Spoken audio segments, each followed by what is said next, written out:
Good morning students. How are you? Today's topic is controlling process. आज का हमारा topic क्या है?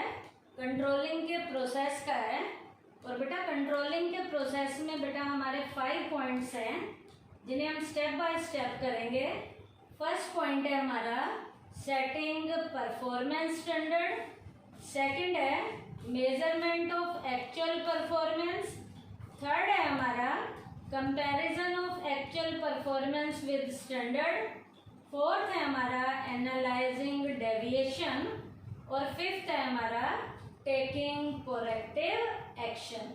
अब बेटा हम वन बाय वन एक एक स्टेप को लेकर चलेंगे। फर्स्ट स्टेप का नाम है सेटिंग परफॉर्मेंस स्टैंडर्ड। परफॉर्मेंस के स्टैंडर्ड को सेट करना कंट्रोलिंग के प्रोसेस का फर्स्ट स्टेप है। अब इसमें स्टैंडर्ड कैसे सेट किए जाएंगे? It refers to setting the criteria against which actual performance will be measured. बेटा इसके अंदर एक ऐसा क्राइटेरिया सेट किया जाता है जो किसके अगेंस्ट होगा? एक्चुअल परफॉर्मेंस के अगेंस्ट होगा और जिसके अगेंस्ट एक्चुअल लेवल की परफॉर्मेंस को क्या किया जाएगा? मेजर किया जाएगा। कैसे? मान लीजिए 10 पीस बनाने का एक स्टैंडर्ड सेट किया गया है और कोई एम्प्लॉय 8 पीस बनाता है तो उसके 8 पीस का कंपैरिजन 10 पीसेस के साथ किया जाएगा कि उसने बनाने 10 पीस थे और वो बनाता कितने? 8। तो आपको अपने आप ही पता चल जाएगा कि उसने कितने कम पीस बनाए हैं? 2 कम पीस बनाए हैं। तो स्टैंडर्ड क्या है? It refers to setting the criteria against which actual performance will be measured, जिसके जरिए एक्चुअल परफॉर्मेंस को क्या किया जाएगा? मापा जाएगा। Standard can be set in both qualitative and quantitative terms and should be flexible enough to be modified whenever required. Standard बेटा हमारे दोनों टर्म्स के हो सकते हैं। क्वालिटेटिव स्टैंडर्ड भी हो सकता है, क्वांटिटेटिव स्टैंडर्ड भी हो सकता है। उसके बाद बेटा हमारा स्टैंडर्ड फ्लेक्सिबल लेवल का भी होना चाहिए जिसे टाइम के अकॉर्डिंग क्या किया जाए? मॉडिफाई किया जाए। तो ये स्टैंडर्ड के बारे में बताया है कि स्टैंडर्ड क्वालिटेटिव भी हो सकते हैं, क्वांटिटेटिव भी हो सकते हैं और फ्लेक्सिबल होने चाहिए, जिन्हें जब जरूरत पड़े तब उन्हें टाइम के अकॉर्डिंग क्या किया जाए? मॉडिफाई किया जाए। नेक्स्ट है बेटा इसी में ही टाइप्स ऑफ स्टैंडर्ड। स्टैंडर्ड की types. Standard are of the following 2 types. Number 1 qualitative standard और number 2 quantitative standard. पहला कौन सा है? quantitative, second है qualitative. सबसे पहले जो quantitative standard है वो क्या है? They are the standard which are shown with the help of figures. ऐसे standard जिन्हें फिगर्स की हेल्प से हम शो कर सकते हैं, जिन्हें फिगर्स की हेल्प से शो किया जाता है, वो स्टैंडर्ड कौन से होते हैं? Quantitative standard. कैसे? जैसे एग्जांपल है production of 10 units by a labourer in a day. एक दिन में एक लेबरर के द्वारा 10 यूनिट्स का क्या किया जा रहा है? प्रोडक्शन किया जा रहा है।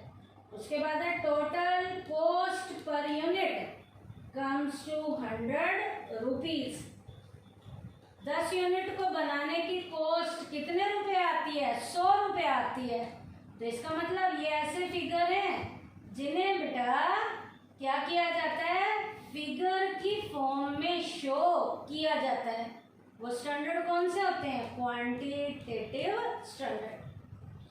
सेकंड स्टैंडर्ड है क्वालिटेटिव स्टैंडर्ड। इसका मीनिंग क्या है? They are the standards which can not be shown in the form of figures. ये स्टैंडर्ड ऐसे हैं जिन्हें फिगर्स की फॉर्म में शो नहीं किया जाता। कैसे फिगर्स की फॉर्म में शो नहीं किया जाता? इसके एग्जांपल्स में हम क्या बता सकते हैं, जैसे increasing the morale of the employee, employee का मोरल लेवल बढ़ना। अब वो कितना बढ़ रहा है, अब हमें ये थोड़ी पता है कि 10 यूनिट के बराबर बढ़ रहा है या 15 यूनिट के बराबर बढ़ रहा है। इसका मतलब इसे हम फिगर्स में शो नहीं कर सकते। Measuring the morale of the employee is a standard of qualitative standard. एक एम्प्लॉय के मोरल लेवल को मेजर करना कौन से स्टैंडर्ड में आता है? क्वालिटेटिव स्टैंडर्ड में, क्योंकि इसे फिगर्स की फॉर्म में शो नहीं किया जा सकता। It can not be measured directly. In order to measure it the labour turnover rate, absenteeism rate, dispute rate have got to be taken into consideration. इसके एग्जाम्पल में इनको हम कंसिडर कर सकते हैं, डिस्प्यूट रेट को, एब्सेंटिज्म रेट को, employee की लेबर टर्नओवर रेट को। In case the rate of all the three is lower, यदि इनका रेट तीनों का यदि लोअर लेवल का आता है, it can be said that there has been an increase in the morale of the employee. यदि ये रेट तीनों का कम आता है तो हम कहेंगे एम्प्लॉय का मोरल लेवल बढ़ रहा है। यदि उसका एब्सेंटिज्म रेट कम है, एब्सेंट कम होता है, इसका मतलब उसका मोरल लेवल इंक्रीज हो रहा है। डिस्प्यूट उसके कम है, इसका मतलब एम्प्लॉय का मोरल लेवल क्या हो रहा है? इंक्रीज हो रहा है। तो टाइप्स ऑफ स्टैंडर्ड में मैंने दो बताए, first quantitative, second qualitative. Quantitative क्या होता है? जिसे फिगर्स की फॉर्म में शो कर सकते हैं। क्वालिटेटिव होता है ऐसे स्टैंडर्ड जिन्हें फिगर्स की फॉर्म में शो नहीं कर सकते। उसके बाद है बेटा बेसिस ऑफ स्टैंडर्ड। स्टैंडर्ड्स के बेस कितने हैं बेटा?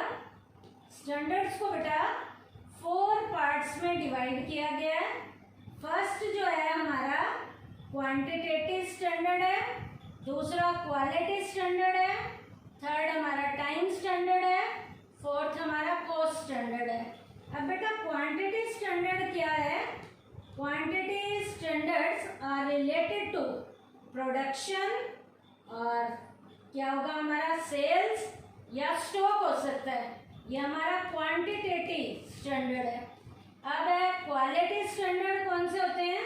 Quality standards are related to raw material, finished goods, customer services, employees moral.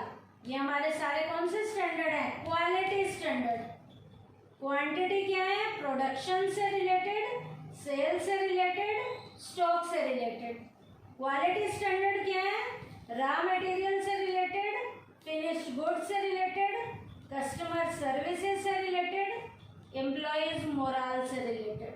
Time standard क्या है बेटा? Time standard refers to the time consumed in the production of goods. माल को बनाने में कितना टाइम कंज्यूम किया जाता है, वो कौन सा स्टैंडर्ड होता है? टाइम स्टैंडर्ड होता है। फोर्थ है हमारा cost standard. Cost standard refers to labour, material and other expenses. Labour का एक्सपेंस, मटेरियल का एक्सपेंस या अदर एक्सपेंस जो भी हैं वो हमारे कॉस्ट के स्टैंडर्ड में आते हैं। उसके बाद टॉपिक है हमारा फंक्शनल एरियाज एंड स्टैंडर्ड। अब बेटा फंक्शनल एरियाज और स्टैंडर्ड में फंक्शनल एरियाज को 4 पार्ट्स में बताया गया है। 4 पार्ट्स में first production, second marketing, third personal management, fourth one is finance and accounting. और यहाँ पर स्टैंडर्ड कितने दिखाए गए हैं बेटा? 4 स्टैंडर्ड हैं। Standard number 1, standard number 2, standard number 3 और लास्ट है स्टैंडर्ड नंबर 4। फंक्शनल एरिया में प्रोडक्शन में स्टैंडर्ड नंबर 1 हमारा क्या है? क्वालिटी। स्टैंडर्ड नंबर 2 है हमारा क्वांटिटी। स्टैंडर्ड नंबर 3 हमारा कॉस्ट है और स्टैंडर्ड नंबर 4 हमारा क्या है? Individual production. Marketing functional area में स्टैंडर्ड नंबर 1 हमारा है सेल्स वॉल्यूम। स्टैंडर्ड नंबर 2 हमारा है सेल्स एक्सपेंसेस। स्टैंडर्ड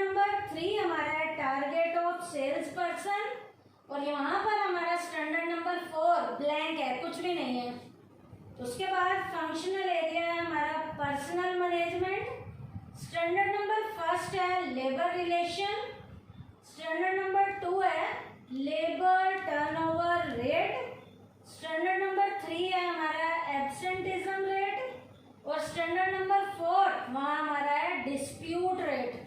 किसमें? पर्सनल मैनेजमेंट फंक्शनल एरिया में।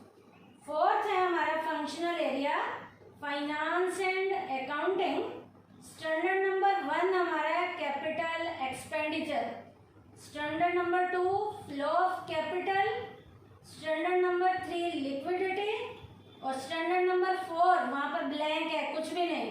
इसका मतलब फाइनेंस और अकाउंटिंग के स्टैंडर्ड 3 है। ऐसे ही बेटा हमारा मार्केटिंग के भी हमारे जो स्टैंडर्ड 3 थे, फोर्थ स्टैंडर्ड इन दोनों के ब्लैंक है। किस किस के? मार्केटिंग का और फाइनेंस और अकाउंटिंग का। तो ये क्या था? Functional areas and standard. Functional area यहाँ 4 हैं, production, marketing, personnel management, finance and accounting. और 4 स्टैंडर्ड शो किए गए हैं, standard number 1, standard 2, standard number 3 and last standard number 4। Next है बेटा यहाँ factors to be considered while deciding standard. Standard को सेट करने से पहले, डिसाइड करने से पहले कुछ फैक्टर्स को भी हम अपने दिमाग में रखते हैं। वो फैक्टर्स कौन कौन से हैं?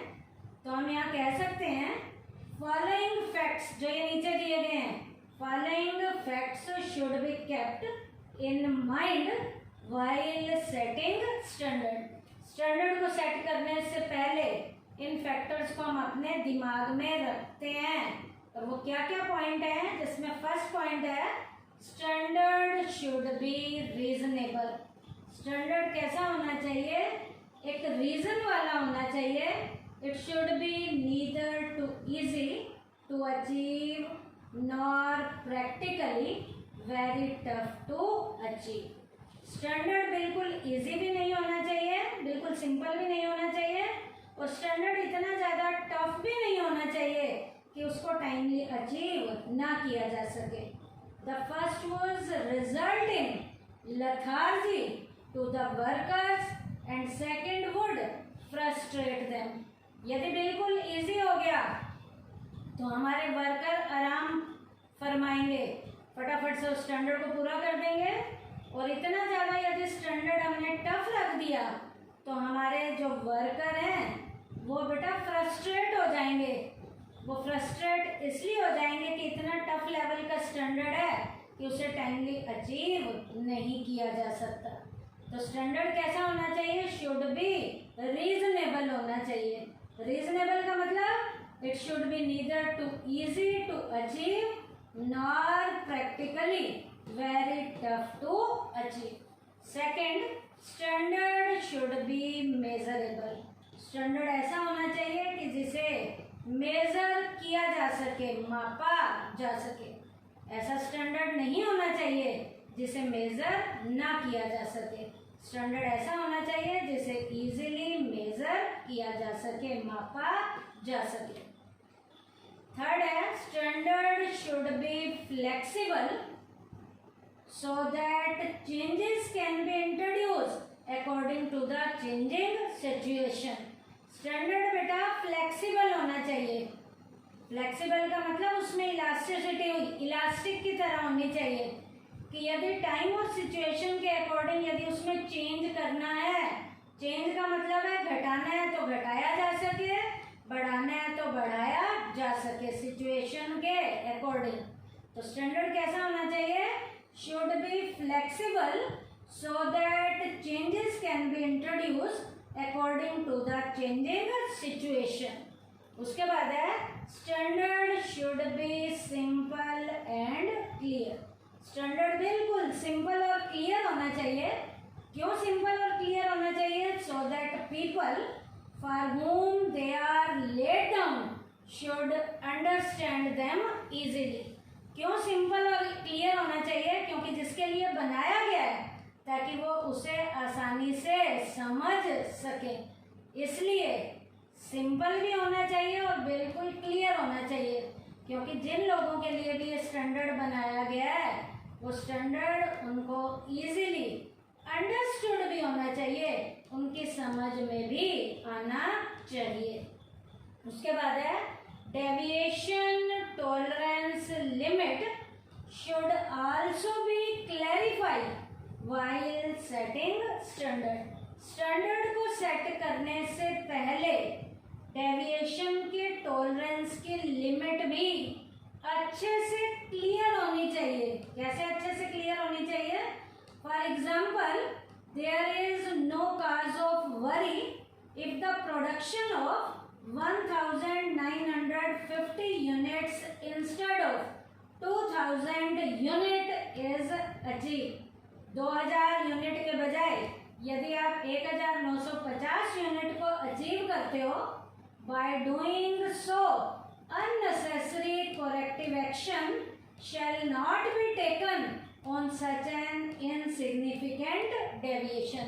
तो ये कमी पेशी के लिए इतना चल जाएगा, किसी भी तरीके के कोरेक्टिव एक्शन लेने की ज़रूरत नहीं है, क्योंकि 2000 यूनिट के बजाय 1950 यूनिट बनाए हैं, तो इतने डेविएशन को टाइमली टॉलरेट किया जा सकता है।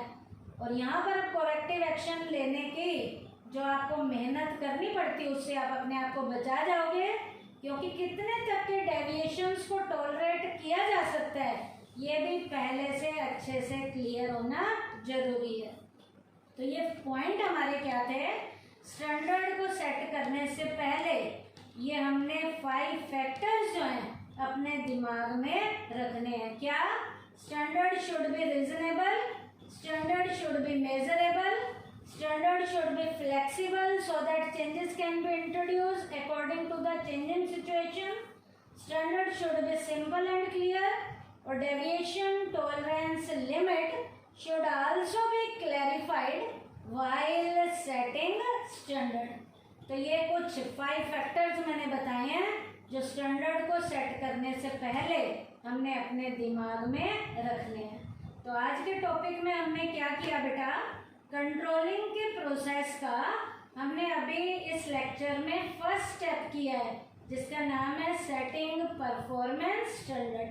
यहाँ मैंने स्टैंडर्ड के बारे में बताया, टाइप्स ऑफ स्टैंडर्ड में क्वांटिटेटिव और क्वालिटेटिव स्टैंडर्ड बताया, बेसिस ऑफ स्टैंडर्ड में मैंने 4 स्टैंडर्ड बताए, क्वांटिटी, क्वालिटी, टाइम, कॉस्ट और उनके एग्जाम्पल बताए हैं, उनके मीनिंग बताए हैं।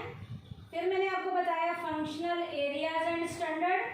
4 फंक्शनल एरियाज के मैंने 4 स्टैंडर्ड बताए हैं। मार्केटिंग फंक्शनल एरिया का और फाइनेंस और अकाउंटिंग फंक्शनल एरिया में 4th स्टैंडर्ड नील है। और लास्ट में मैंने आपको बताया factors to be considered while deciding standard. तो यहाँ पर स्टैंडर्ड को सेट करने से पहले 5 पॉइंट्स जो हमने अपने दिमाग में रखने हैं वो मैंने आपको पॉइंट बताए। तो आज के टॉपिक में हमने कंट्रोलिंग के प्रोसेस का फर्स्ट स्टेप किया, setting performance standard. Thank you बेटा।